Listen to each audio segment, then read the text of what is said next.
घर गाड़ी काढ़िले सावधान हुंतु नहेले गाड़ी तो जीव फाइन भी देबे। कारण नुआ नियम अनुसार एणिकी पेट्रोल गाड़ी 15 वर्ष और डीजेल गाड़ी 10 वर्ष हो जाइथिले आउ रास्तार चली पारिबो नाही।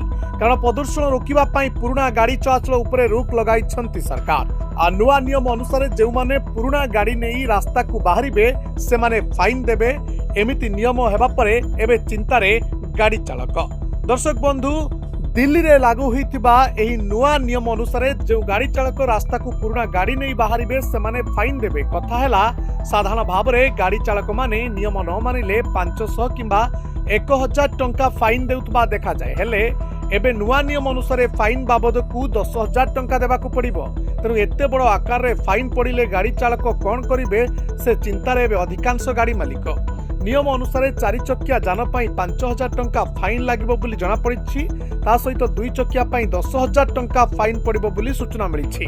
गाड़ी चलाइबाकू हेले पेट्रोल और डीजेल किंबा सीएनजी आवश्यकता रहिछि। जेहेतु नुआ नियम अनुसार 15 और 10 वर्षर गाड़ी को नजर रखा जाइछि, तेणु पुराना गाड़ी रे सीएनजी व्यवहार हेउनथिबो।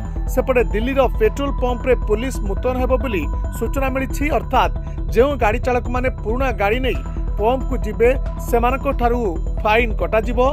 दिल्ली सरकार पक्षर मिलिथिबा सूचना अनुसार प्रथमे 350 पंप चिन्हट होइतबा बेले सेति मध्यरु 100 पेट्रोल पंप रे पुलिस, 59 पेट्रोल पंप रे दिल्ली परिवहन विभाग सह अनेक पेट्रोल पंप रे पौर परिषद कर्मचारी भी नियोजित अछंती। पाखापाखी 62 लाख गाड़ी एमिति अछि जो गाड़ी गुड़िक रास्ता रे चलिबार संभावना ही नहीं। अर्थात 62 लाख गाड़ी जीव कबाड़ी खाना कहले अत्युक्ति हेब नाही।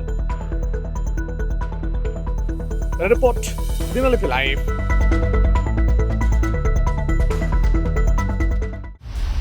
दिनलिपि लाइव को एबे ही लाइक शेयर सब्सक्राइब करंतु।